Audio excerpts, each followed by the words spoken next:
In the confused world we live in today, the battle between purpose and doubt is continuous. Broken dreams, unhealthy relationships, false beliefs, lack of knowledge, failed businesses, or even worse, living with no purpose. Join us on a journey to the horizon, a near future where a better version of you lives. Let's have conversations that expand your horizon. Assalamu alaikum wa rahmatullahi wa barakatuh. Welcome to Horizon Podcast, where we have conversations that expand your horizon. With you today is Marwan Duwaibi. I'll be the host, and my very good friend and brother, mashallah, Fawaz. Assalamu alaikum wa rahmatullahi wa barakatuh. Wa alaikum assalam wa rahmatullahi wa barakatuh. Pleasure to have you here, akhi. Allah yubarak, man. Allah bless you. Really excited for this one, to be honest. Inshallah, I'm just as excited, bro. Inshallah. MashaAllah. Jazakallah khair for coming down. So Fawaz, before we get into anything, we have a few hot topics today for the viewers, but just a quick introduction of who you are, where you come from, and what you do. Yeah, I'm Fawaz, born and raised, alhamdulillah, in Ireland. And yeah, I'm a businessman, alhamdulillah. I buy and sell, to keep it simple. Alhamdulillah, I coach brothers as well, mindset coaching, how to achieve success, performance coaching, everything as well, inshallah. And yeah, man, I'm heavily involved in da'wah, alhamdulillah, have been for some time, been with the Investors Dunya, the youth organization, since 2019, alhamdulillah, when we founded it. And yeah, that's pretty much it. MashaAllah, mashallah. A lot going for you, man. A lot going for you. One thing I've realized about yourself is you're always active and productive, which are two very different things. But let's speak about the beginning. Let's speak about where this came from. Was this something that you were, maybe from your parents, from your surroundings? Did you have to figure this out? Did you have a mentor? Where did you get this inspiration from? Yeah. So my dad was always interested in business. My dad's a businessman himself, alhamdulillah, he's built multiple businesses, alhamdulillah, very, very successful. But obviously he lived in Nigeria, so I was just my mom, and he'd come over, of course, every now and then, but he had to look after his business. But he never talked to us too much about business. He wanted us to really get that education.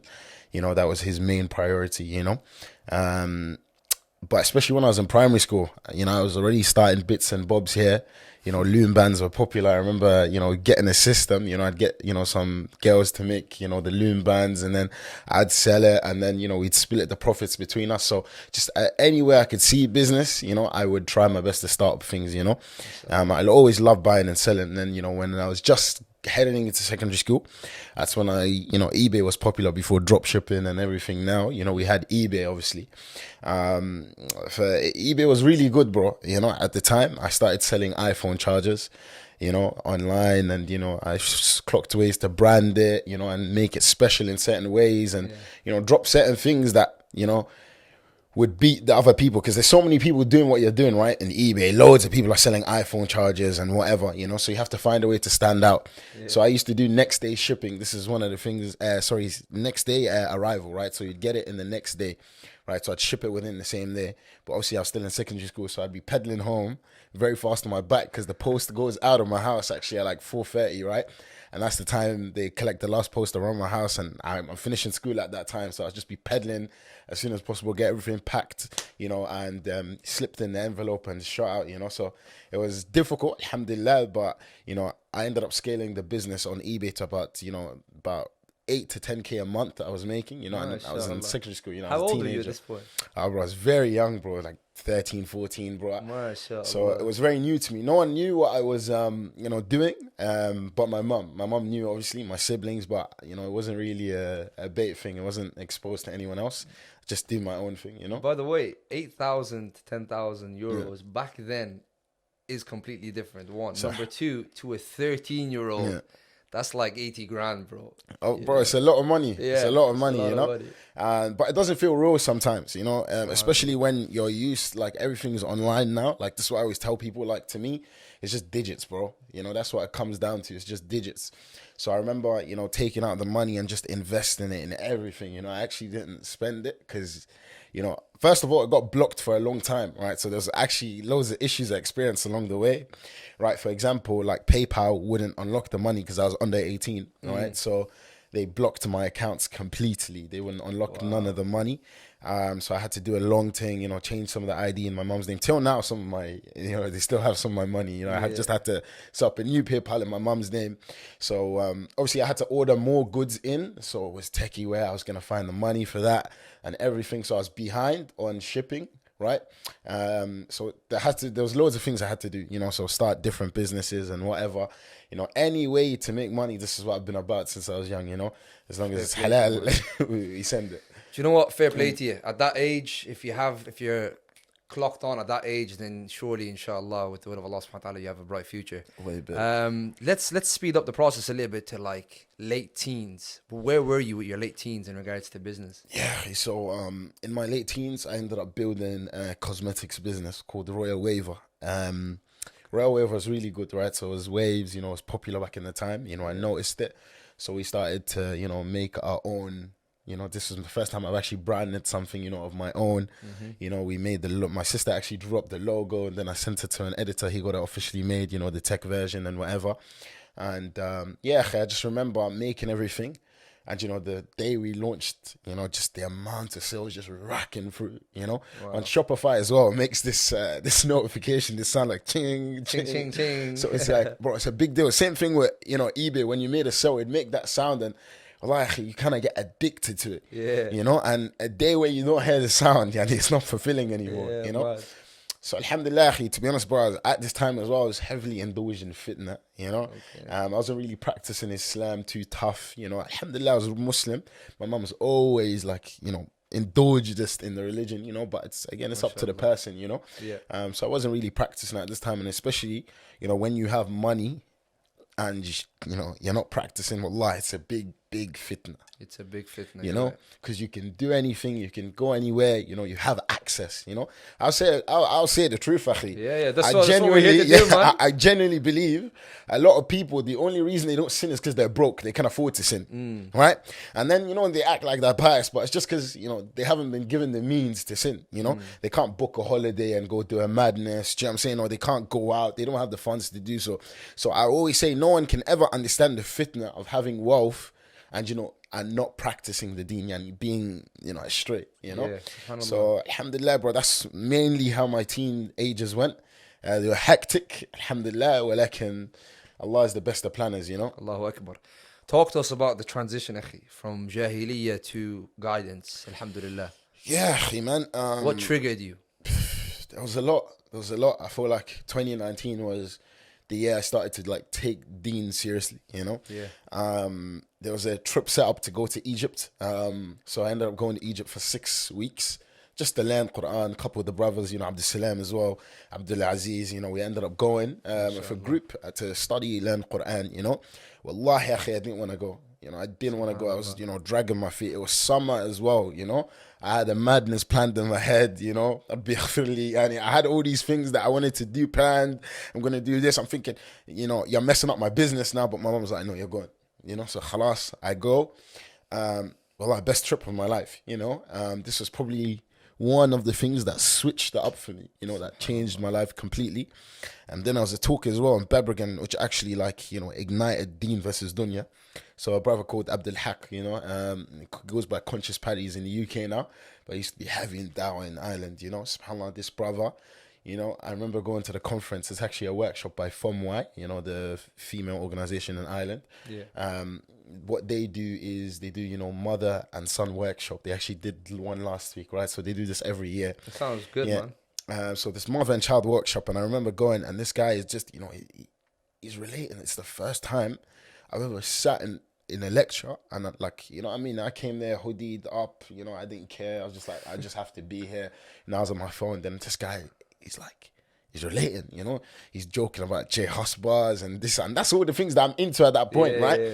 So I'm looking at this guy and I'm like, he really gives me this fashion of it's possible to be, cool, and practicing as well. Yeah. So all those things, he kept building up, and I realized there's nothing to this lifestyle. And that's the thing, when you're living that lifestyle of fitna, bro, and woman and this and that, you still feel empty. I had money, I had access to women, I had everything I someone my age would dream for. I was still empty, you know? I was still so empty. And I just remember the feeling, I was just sick, bro. Even in school, alhamdulillah, I always achieved good grades in school. Well, I was a troublemaker at the same time. I was a bit cheeky. You know, the teachers used to say, you're achieving, but you're messing up everyone else in the class, you know? So, you know, I was getting in trouble in school as well. And I just remember that day, I took tears from my mother's eyes. Like, bro, heavy on the heart. SubhanAllah. You know, she didn't say nothing. I got suspended from school. She didn't say nothing to me, not a word in the car. That's even worse, man. Yeah, They don't say she anything. didn't say nothing. But I just remember seeing it, just like a tear coming down her eye. Wallahi, it hit me hard. I remember going home that day, wallahi, bro. And, you know, my mum didn't say nothing. Normally she'd take my phone, she'd do something, you know. She didn't do nothing to me. I just went into my room. Yeah, I just remember putting my head on the ground. At this point, wallahi, I wasn't even praying. And I was begging Allah, like, I need to change. You know, I really want to change. I really, really, really want to change. Like, I need to come out of everything I'm doing. You know, I really want to change. I didn't know how, but I realized, like, this whole lack of accountability of me blaming everyone else, you know, for me getting in trouble or me getting suspended or this happening in my life, it just had to stop. I was getting the same thing in madrasa. I was getting in trouble all the time. So it's like, bro, maybe you're the problem. You know, so I just remember putting my head on the ground, and just begging Allah to change my story. And then, you know, that's when I got introduced to the talk. And then that's when I got introduced to going to Egypt. Even though I didn't want them, I was forced to. And it changed my life completely, you know. Maybe Allah subhanahu wa ta'ala answered that dua when you were sincere. 100%. And He guided you the best way that was fit for your life at the time. I didn't even know how to cry. You know, I was just frowning my face just to let anything out. Because, you know, my heart was so hard. You know how it is, you know, when you're not practicing. Well, you know, I think a lot of young people can relate to that. Especially one thing that you said that related to me was when you go to a talk, if the speaker can relate to you, bro, it means a lot. It really makes you go home and do some homework, you know, which is where the change starts to happen. So may Allah subhanahu wa ta'ala bless the speaker. He doesn't even know the impact that he's been a part of, you know, alhamdulillah. But let's move on to Fawaz today. Fawaz today is someone that I personally hear a lot of good things about. Alhamdulillah, may Allah subhanahu wa ta'ala preserve you and bless you. And you've done a lot in the past couple of years specifically, bro. In regards to business, I know that you always preach, pour into your cup before pouring into others. You always go out there and you chase those programs that can help you and develop you. And you put your money where your mouth is in regards to developing yourself and sharpening your skills. There was actually a saying once that Abraham Lincoln was asked a question. He said, if you were given 8 hours to what's the word? I completely lost the word. If you were given 8 hours to chop down a tree, what would you do? And he said, I'd spend the first 4 hours sharpening my axe, meaning that I'd make sure that when I hit, there's damage, you know. 100%. So speak to us about kind of how you started to invest in yourself before you started your programs. Yeah, I made a lot of money and I lost a lot of money, right? So I ended up losing a lot of money, putting it in different places, scams online, this, that, whatever, you know. Obviously the eBay thing, obviously it starts to slow down, so you look for different avenues to, you know, get into. And, you know, I just remember putting my money in a bunch of places and it just didn't work out for me, you know. So, and a lot of my banks ended up, you know, specifically one bank ended up closing me off completely, you know. Blocked. Yeah. So it was very tough because they're asking me to open a business account. I'm like 15. I'm supposed to open a business account, you know. So a lot happened, a lot of drama, a lot of loss, alhamdulillah. But I thank Allah, bro. What I started to do then was I realized like my money is capped, you know, because my knowledge is capped. And surely there has to be something that I don't know. It's just like I knew eBay, but majority of my peers didn't know eBay. I knew how to design brands and suppliers and find this and that and connect 1 and 2, but my peers didn't know how to do so. Surely there has to be more. So this is why I started to invest in knowledge. And, you know, I've always said that your first time investing in knowledge is scary, akhi, because you don't know what it's going to be, what it's going to come to, and, you know, you're just scared, innit? So, alhamdulillah, you know, I started investing a lot of money in knowledge. You know, as soon as a euro would come into my hand, it'd go to knowledge, you know? And it's crazy because, wallahi, bro, a lot of people reach out to me. They're like, what should I put my money in? You know, what should I invest in? I'm like, bro, knowledge.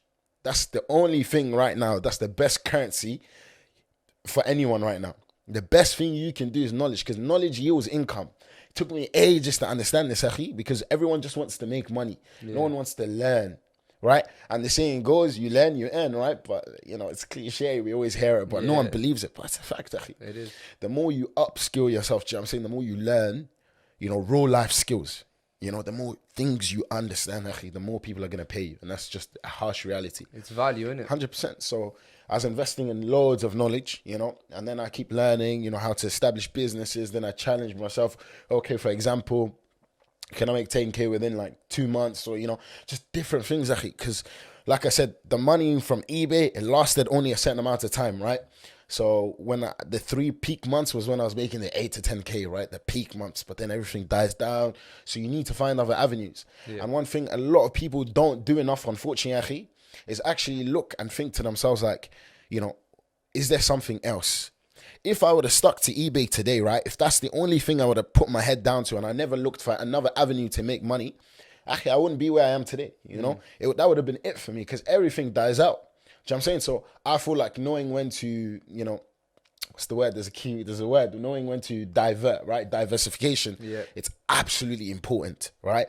And that's one thing I focus on now. Never making sure my money is not all in one place.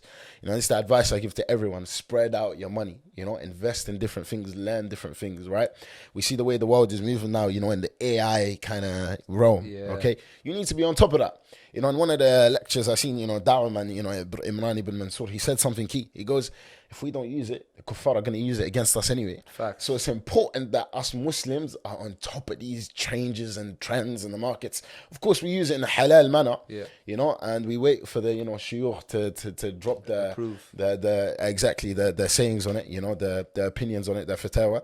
We need to make sure we're entering these new industries, Yes, absolutely. I absolutely agree with you, man. I think the way the world is now, there's so much growth that, like, you look at a kid, man. A kid nowadays, a 10-year-old, is very different than when we were 10 years old in regards to information about technology and so on and so forth.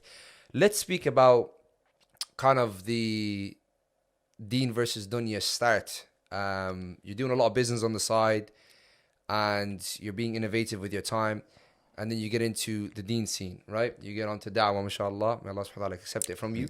And you start off, from what I remember, doing events and getting the brothers together. Bringing the brothers together, what are some of the things that you have seen as a challenge with the brothers coming together and kind of the environment that you're setting for the ikhwah? Wallahi, akhi, that's the thing, right? So, the Prophet ﷺ says a hadith that, I think we need to really ponder on. He says, Yadullah ala jama'. The hand of Allah is upon the jama'ah, right? The community, the brothers as they meet together. Something people don't understand, When I first started, practicing, I thought I wanted to do it on my own. Obviously you have to drop all the kuffar friends and everything. And, I'm focusing on myself. I realized it's not sustainable. I need people who are pushing me, to success. I need people who are pushing me to go to where I want to go. And I also tried the other route, right, of keeping the non-Muslims around me, but at the same time doing me, as a Muslim.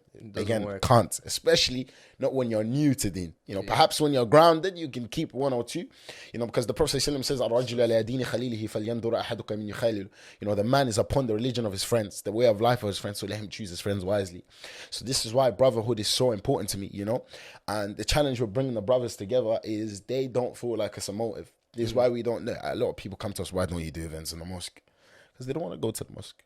Let's be honest, they don't want to go to the mosque. They'd rather go to somewhere else, or a university, a hall, or anything but the mosque, because they have this negative connotation with the mosque, right? That's why I was, battered, or this or that, or given stress, or this moves on my case about my haircut, about my this, about the way I wear my joggers. Do you know what I'm saying? There's too much. It's a judgmental environment, whether we like it or not. Yeah. The mosques are very judgmental. The ammus are actually sending the shabab away from the mosque a lot of the time. Like, even for the example, sorry to stray, but, you see these kids, like, for example, playing football at the side of the mosque. He starts shouting at them. They could be anywhere else. So this is why when it's brotherhood, when it comes to setting up deen versus dunya, we said through the eyes of the youth, right? That's our kind of saying, right? Through the eyes of the youth. So it's not this ammu mentality or this auntie mentality. It's just relaxed. Do you know what I'm saying? No one's going to judge you. You can come in whatever trainers you want. Sister, if you don't wear hijab, adi, no problem. No one's going to judge you. We're not here to look at you. We're not here to just come for anything. right? And then people tell us, oh, but they just come for the fun. Okay, akhi, let best. But at the time of the Sahabas, there was times where they used to do halaqat and put food there, and people just used to come for the food, but they'd leave home with something else. So we understand exactly what we're doing in the beginning with Deen versus Dunya, and you see these guys that are heavily on Deen, on Mubarak, right? And they're very judgmental. Oh, this person came to your event like this. And shut up. You've never spent a day in Jahiliyyah, bro. Of course, you're not going to know. You don't understand what it feels like, yeah. And that's why, bro, sometimes you say, Alhamdulillah, Allah put you where He put you and where you came out of, because you know what life looks like in that realm, right? There's real lessons to give now. Some of these guys, Allahumma barik, they've been on Deen their whole lives. Shut up. You'll never understand what it means to have faced fitna. Yeah. Stop acting like there's no sweetness in zina. There's no sweetness in committing crimes or, this. Actually, there's sweetness in it. I'm not even going to lie. Of course, zina has sweetness. It's just, long term, you're going to have an issue. Do you know what I'm saying? All these things that we tell the shabab don't do, there is temporary sweetness in them, right? So our message isn't don't do them because, no, it's like, it's not worth it. It's not worth it. Because you might taste that sweetness now, but it comes with a lifetime of issues, So we understand how to cater to the youth because we've been where they've been. And we are where they are. You know what I'm saying? We're still young. We still see the issues of our community. Does that make sense? So when it comes to bringing the brothers together, we do our absolute best. Of course, we try to set up. It actually started during COVID, so we're doing these Zoom meetings, these debates against, males and female. It wasn't men and women versus women, but that's what it always turned into, right? Yeah. So we dropped topics, and again, people were like, oh yeah, but you have people who aren't educated in Islam talking on the debates. Yeah, but at the end, we're just going to give them the fatwa. So it's like, let them talk, let them argue, let them get all their opinions out so we understand exactly how to deal with it. And the end, Abdul Salam, who was the mediator of the debates, would give this is the clear-cut Islamic ruling. Does that make sense? Yeah. I think that's very powerful, man. I think it's a very different approach because they're seeing people from their age group of where they've been recently, not too long ago, up to date with the modern addictions or attractions, as you may call it. So there's a lot of relatability there, which is what brought you back to the Deen in the first place, the relatability, So inshallah, Rabbi yataqabbal. May Allah subhanahu wa ta'ala always renew the intention, which is something that we've recognized in our work. It's always, you got to always renew the intention. You 100%. always got to seek advice from the people of knowledge. Because on the pathway of da'wah, there's going to be a lot of obstacles, bro. And on that pathway, you always need to be seeking advice, adapting, being coachable, so on and so forth. But with that being said, we're going to take a quick break, inshallah, and we'll be back very, very soon. Assalamu alaikum.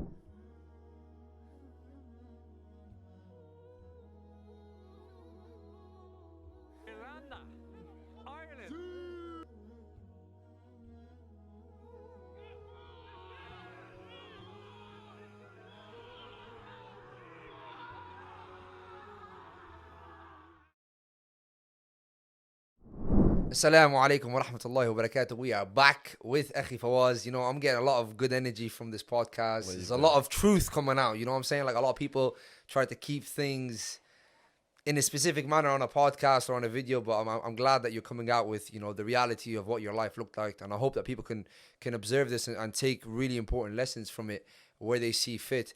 Let's go into today, bro. Fawaz, right now, from what I understand, is you have a coaching program. Yeah. You help individuals in certain sectors in their life. Let's kind of speak about what the program is, and then we'll dissect it in a moment. Yeah, the first one I dropped was FSP. It's called First Step Program, right? The job of that was to teach people how to go from A to Z in business, But then I realized there was a problem. Certain people were achieving, and certain people weren't, okay? And now I know the problem isn't the information, okay? Because if certain people are using it to achieve, of course the issue isn't the information. So I realized that a lot of people just, no matter what they're given, they just can't turn it into anything, right? And one of the sayings they gave me when I was actually in Egypt, because, I was working with a lot of the guys, they said, يغير التراب إلى الذهب. This guy can turn dust into gold, So that's when I started to, realize that, why is it that certain people end up very, very successful in life and certain people don't?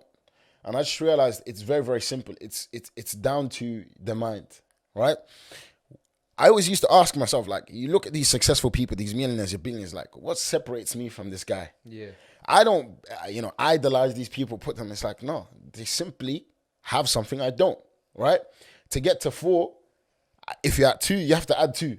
I'm at 2, he's at 4. Surely, I just need to find out what 2 is. That's my mentality on everything. Do you know what I'm saying? I don't believe in idolizing human beings. Do you know what I'm saying? Absolutely. They have something that you're missing, and you need to find out what that is and get it. So the mind is what I realized, like, yo, Fawaz, you were, doing this since you were 12, 13, 14, this whole time. When other people were playing Match Attacks and PS4, it's not that I didn't have a childhood. I did reduce my childhood significantly. Yeah. No, that's why sometimes people call me a modern day child at times, because, I never got to have that full childhood. Catching up. Yeah, akhi, even my sleeping times, people are like, how do you survive, bro? You sleep so little and you do this. It's like, people don't know how to strive against their nafs. That's the problem. Yeah. And the Prophet ﷺ says, akhi, forget jihad. You hear these guys talking about you going to jihad. Akhi, go to jihad against your nafs first. That's the first thing you need to do. You go to jihad against your nafs, and that's what the mind control program really is, right? So it's how to control your mind, because there's one point that's really important. All of us have been conditioned from the start of time. Since the day we went into our first day in schools, right? Our parents, madrasa, every single encounter, we've been conditioned. I'm going to prove it to you, right? I'm going to ask you a question. Let's go. Have you ever spent a couple of days with a brother, right? Maybe you spent 2-3 days with him, and then you start to speak with him like him. You start to pick up his lingo. Yeah. That's minor conditioning, right? You're right. You spent a couple of days with him, and now, I'm spending a couple of days with one of her brothers, a heavy Irish accent. Start saying, yuppa. Yuppa. So you start saying these things, and people are like, who you been around? You know what I'm saying? That's minor conditioning. Now, think of it. If that's 3 days with a human being can change the way you speak, imagine your whole life, how it's been changed based on your encounters with human beings. We've all been conditioned. And that's the first thing. You can't change something if you can't identify it. First stage to everything is identification. The dua of Yunus alayhi salam. La ilaha illallah subhanaka inni kunta min al-zalimin. I am of the wrongdoers. Accountability. Exactly. You have to account that, okay, I've been conditioned here. What's the proof that you've been conditioned? When you tell people, 10, 20K a month. Nah, that's not possible. No. You can't make 10 to 20K a month. Conditioned. Right? Build a successful business. Nah, it's not me. I can't. Conditioned. What made you believe that? Why is any human being better than you? Does that make sense? Yes. They simply have something you don't have. So the mind control program is split into 5 modules. So number 1 is the understanding of the mind. You can't control that which you can't understand. Does that make sense? Yes. So we teach people how to understand their minds, right? And the mind is actually very, very much detailed, right? You see footballers, what? They train their legs. Boxers train their arms. Why doesn't anyone train their mind? I'd say the mind is more beneficial than all of them. Absolutely. Training the mind is more beneficial than all of those things, completely. Tamam? Then the second one is the conditioning. But like I said, it should go the reconditioning. We show you again how to get rid of those laws you've been taught. Like when we were young, we wanted to be everything. Wanted to be a doctor, a lawyer, businessman, everything. Who told us you can only be one? Where did that come from? You have to be a da'i or you have to be a businessman. Why can't I be a businessman who gives dawah? Do you know what I'm saying? So all these things, people don't understand them, that you can be more than what you've been taught to be. And then we look at the next one, which is the effective use of the mind. So now you've conditioned something, right? So like your iPhone, you've put in your iCloud, Face ID. Okay, so now how do we actually get efficiency out of it? And we show you, sometimes, I've done programs with brothers, right?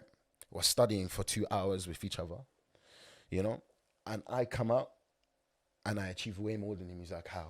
Okay, makes no sense. I put in twice as much as you, because you focused on quantity. I focused on quality. I know how to use my mind. I know how to learn information. You think reading constantly and highlighting, you see these girls, subhanAllah, I like to call them Emmas, in secondary school. They used to highlight all the information. They had, wallahi, the prettiest notebooks, but they still got F's and D's, bro. You know what I'm saying? Because they don't understand what it really takes to get that use of your mind, that effective use of the mind. So that's how we take it, right? How to effectively use your mind. Then the next one is monetization of the mind, right? How to spot opportunities. And I'll give you one of them that has helped me a lot. I like to sit with brothers who complain sometimes because they give me the best business ideas. What is business? Business is creating solutions for problems. Yes. You need to call your parents. You need to call people. You need to communicate. Akhi, here's a phone. Does that make sense? Yeah. You need to tell the time. Here's a watch. So business is simply what? Providing solution to modern day problems, right? Supply and demand. That's it. So, akhi, you sit with these guys that complain, akhi, there's no this in Ireland. Barakallahu feek. Shukran. Do you know what I'm saying? The next business idea is based off that. So sometimes you sit with these guys, I just listen to them, like, yeah, what else do you find there's a problem in Ireland? Huh? Very good. I was actually speaking to a brother, right? He said he got a license as a security, everything. Then people came to him and they goes, we want you to do security for our event, right? I was at the chicken shop, with him, and he was telling me the story. And then he was like, hardly, I'm not going to be a security for them. I goes, bro, why not?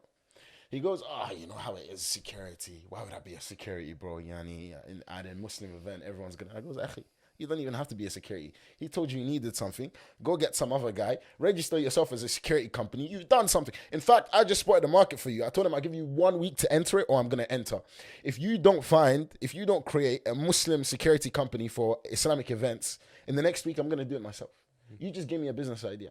I'll tell you a funny story of how I made, 20 grand, okay, within 3 months. Okay.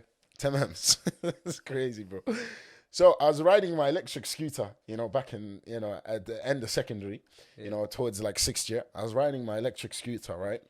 And then a man who's washing the towels of my estate, he goes, where'd you get that? I'd like to get one for my son for Christmas. It was around this time of the year, around November, right?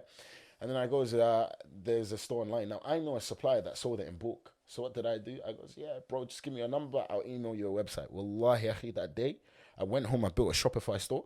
I made a logo. I made a PayPal, everything. I sent him the link. It was my first customer. Business isn't as hard as people make it. What I realized, okay, it's Christmas time for us. Everyone wants to get their siblings' scooters or their children's scooters, whatever. Okay. So I start my scooter store and I understood Susie grants and everything. So wallahi, bro, we used to run heavy Snapchat ads on the days of what?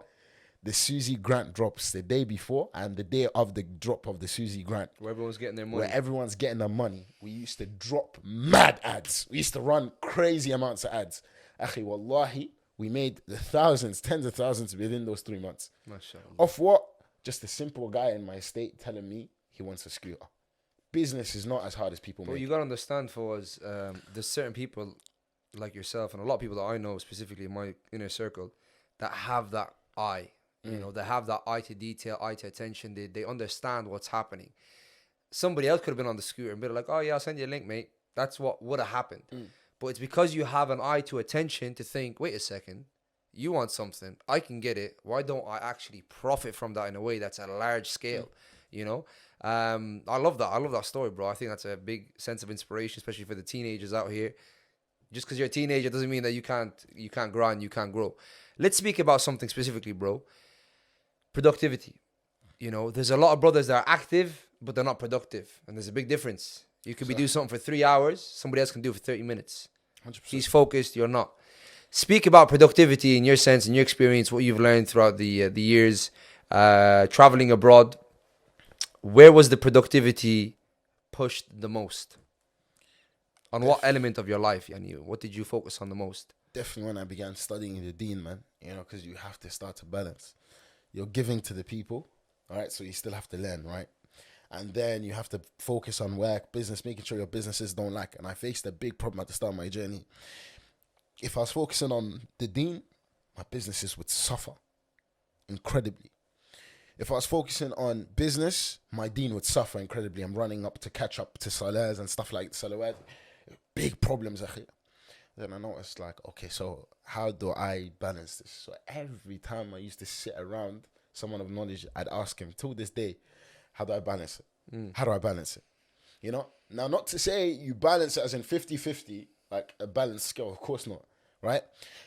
But one thing you can do to help you when it comes to productivity is, first of all, renew your intentions, because barakah is the most important thing in the world. I believe barakah is different. No one understands the concept of barakah but the Muslim. Because he knows if I have a tenner with barakah in it, it's more than 1 million without. SubhanAllah. Wallahi, I sincerely believe that. You tell that to kuffar sometimes. Like, okay. Where can I get the barakah? Yeah. But wallahi, akhi, this is something that's real. So I started to realize, okay, there has to be something, the Prophet ﷺ, he gave us everything, right? He gave us the sunnah, he gave us everything. So there has to be some way, somewhere that reflects everything. I realized in the Sunnah, okay, the Prophet ﷺ says the morning time is blessed. I started getting up before Fajr to grind. Right? So, sorry, before Fajr to do ibadah. And then after Fajr, I'd stay up. Okay, right? And then go back to sleep. And then I'd do a qaylula, the 1 hour nap. Wallahi, this is where everything changed for me. Because back when I was, chilling, doing my businesses, I used to be a night owl. So I'd spend the whole night working, get up for school all sluggish. But then I realized, no, this makes more sense. And wallahi, akhi, my house is noisy as well. Loads of siblings, alhamdulillah, 6 siblings, right? MashaAllah. A big family. So I realized the only way to defeat everything, okay, was to get up in the morning. My mom used to have a saying for me in Yoruba, so it's like everyone sleeps, but the cub is awake. Because I always used to be awake. You know what I'm saying? Always hustling, So I switched it up. I said, okay, I need to get up in the morning and start, doing my thing from there. Yeah. And a big help in terms of my productivity was my mum as well, because she forced that deen in me. Actually, my mum's the deen, one of the major reasons, I forgot to cover it, but actually I ended up practicing the deen, right?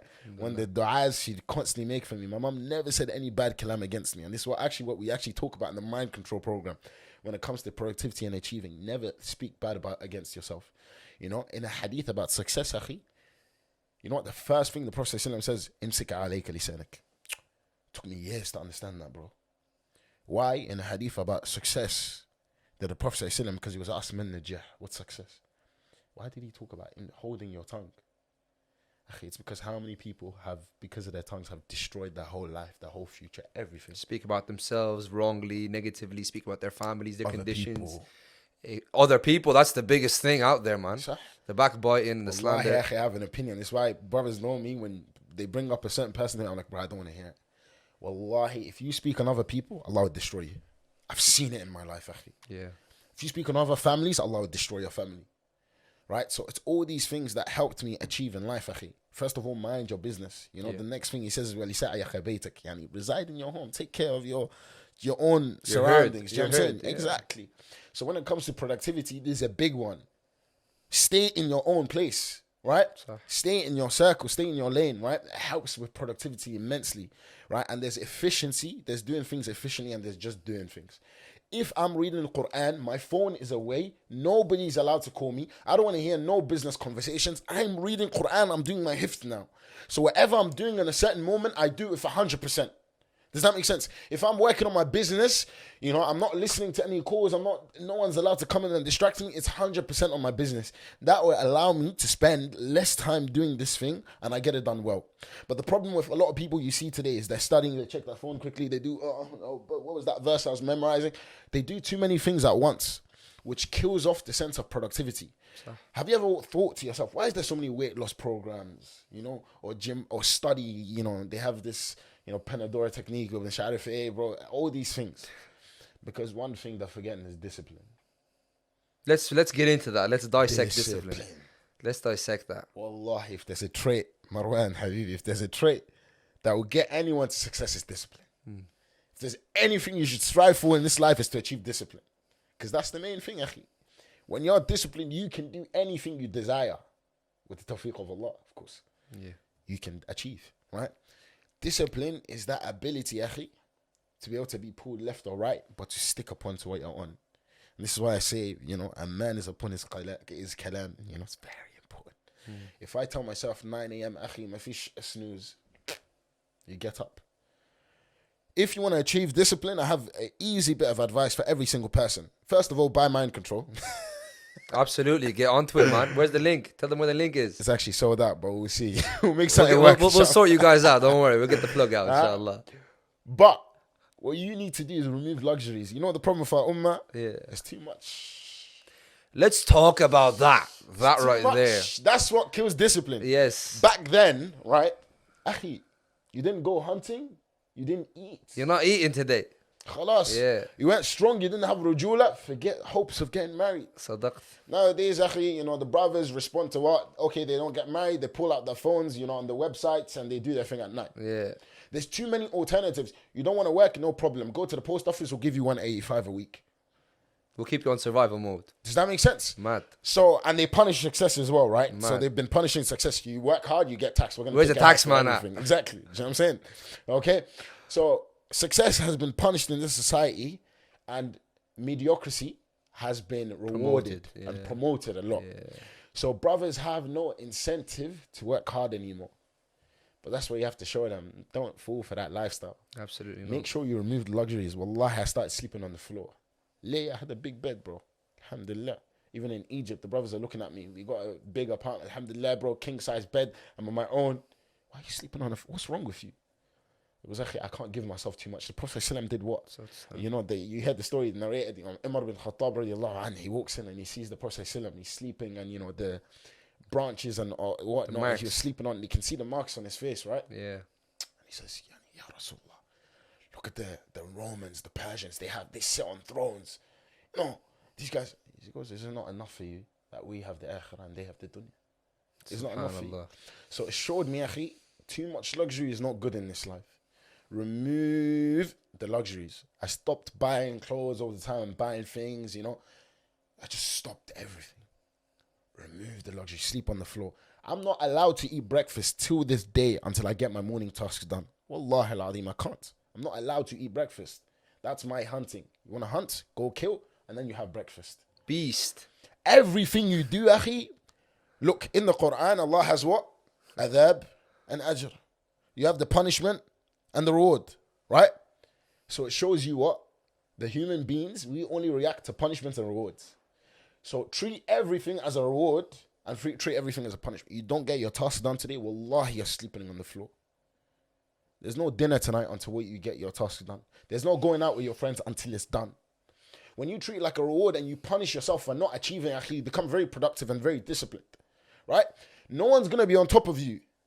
I don't have time to be on top of you. You know, eventually, you know, I don't live with you. You have a chance to cheat yourself. That's where the real man comes out. That's where the discipline comes into play.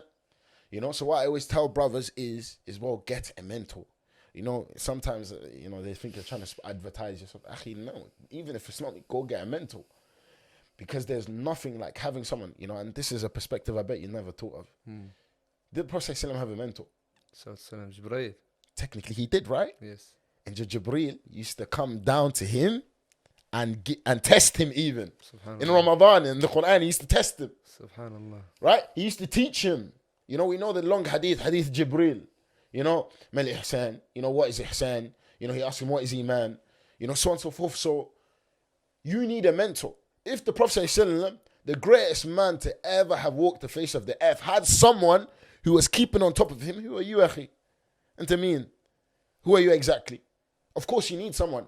And that's the problem. A lot of these brothers try to make it on their own. Don't be silly. Do you know why, though? They love the term self-made. They think self-made means that you have to take every challenge by yourself. And the reality of what a mentor is and what a mentor does, this person has already sacrificed the time, the energy, the money, went down the route, made the mistakes, built the connections, built the network. It took him 5, 6, 7, 8, 10 years. Getting a mentor is just shortcutting, not cheating to success, shortcutting, but still applying the workload in order for you to get close to what he got or above that, you know? I hear when people tell me, they don't want a mentor. It's like telling them, okay, you can get a flight to London now. With no pilot. Yeah. Not even forget the no pilot. You can get a flight to London. He's like, no, I want to walk it. I want to swim. Like, bro, are you stupid? We made something easy for you and you're not going to go. It's so funny because when you go through the no mentor, you lose way more money than you would have spent on the mentor. Time, which is very important. And you'll never build as much knowledge. Yes. Because he should be actively, and this is why I tell people, don't go for a mentor who doesn't have a mentor himself, right? There has to be two. And this is what I've noticed. For me to succeed in my life, I need people I'm teaching. I need people teaching me. Yes. Do you know what I'm saying? Both are important, right? So never stop learning. You know, I reached many stages in my life where I'm like, okay, but I'm making good money, but I want to move on to the next level. Yeah. Right? And don't get twisted. Everyone's going to say, why are you making money, blah, blah, blah, money. We do it for the sake of Allah. Do you know what I'm saying? We do what we do for the sake of Allah. What does that mean for us? Akhi, some of the Sahabas were multi-millionaires, if not billionaires, if we convert them to today. Why didn't they go to Jahannam? Why were they promised Jannah? Abdurrahman ibn Auf. Akhi, this guy, bread. People don't realize. Bread. I don't know why they think the Sahabas were broke. In the Prophet ﷺ wasn't broke. He just used to donate everything he has. There's a big difference. Prophet ﷺ wasn't poor. Islam doesn't encourage poverty. Honestly, that's an excuse from the poor people to stay poor. The lazy we don't have to work hard because we want to entertain. What are you talking about? Where'd you find that, man? How am I supposed to give dawah? And then they have a problem when people start to collect money in dawah, right? So how do you want me to feed my family? You don't want me to do business, and you don't want me to, collect money from dawah either. So what do you want me to do, akhi? I started business. I went heavier in business, right? I started it for other reasons, but I doubled down in business so I could double down in dawah. Because I understand one thing. It's expensive. You want to bring a speaker over, it costs money. I don't know why everyone thinks this life is free, right? When it comes to the deen. Yeah. Right? Petrol is free. Everything is free when it comes to the deen. No. So if you renew your intentions, akhi, I want to make money for the sake of Allah so I can give charity. Okay? So I can do these good things. I can take care of my family. It's your responsibility. Make your intention like that. Allah will take care of you. Right? And then when you actually, interestingly enough, right, look at masajids, people like to say the community built it. Wallahi al-Azim, was one person who donated the majority of the funds. Go sleep. And when people come to me with them points, the community put their money together. Yeah, the community did. I'm not underestimating the impact of the community. But wallahi, 9 times out of 10, it was one major guy who put majority of the bread down. Put majority of the money down. And even in dawah, we don't agree with everything. We've had conversations about things we don't agree with. Yeah. Right? But one thing we understand is true. We're all working towards the same direction. Yeah. How we get there, sometimes we disagree. So this is something you must keep in mind. Actually, we do what we do for the sake of Allah. So when it comes to the money element, when it comes to everything, intentions is first. So yeah, that's it. Wallahi, I think we covered some great topics today. Fawaz, before we wrap this up, let's just look into the camera and kind of give a message to the viewers. And I think that message should be surrounded around, how they can better themselves. Just a few actionable takeaways people can take from this interview or episode. And they can go home and start reflecting on these things and start to adapt these lessons into their lives, inshallah. Ibn al-Qayyim rahimahullah, he says, either you are controlling your nafs, or your nafs is controlling you. And Allah also says in the Quran, فَرَأَيْتَ مَنْ اتَّخَذَ إِلَهَهُ هَوَاهُ. Have you not seen the one who takes his desires, as a god? His nafs tells him to go somewhere and he just goes. As men, we're in trouble today because we are missing rujula, we're missing manhood. What we need to do is remove the luxuries from our lives and start to work hard. Does that make sense? We need to start to work hard. Our intentions should be to leave the non-Muslim lands, to be very frank with everyone. So we need to work hard. We need to adapt and notice, what are the issues I am? Be accountable to yourself. Umar bin Khattab says, hold yourself accountable, for you will be held accountable one day. Hold yourself to account before you are held to account. So everyone think to themselves today, notice where your problems lies, where you're lacking. Just be honest with yourself. Identification is number 1. And inshallah seek to change it. May Allah bless you guys. Jazakallah alf khair. Guys, we will drop a few links or a few steps for those who would like to get into Fawaz's coaching program. And at the end of the day, we love to promote the work that brothers are doing for the sake of Allah. We share that ajr. It's a very selfless type of intent. But alhamdulillah, this is the beauty of Islam. And we're very privileged to be a part of this incredible religion. Alhamdulillah. Wa shukrullah. With that being said, guys, Jazakallah alf khair for plugging into Horizons podcast. We look forward to the next episode very, very soon. Jazakallah al-khair. Assalamu alaikum wa rahmatullahi wa barakatuh.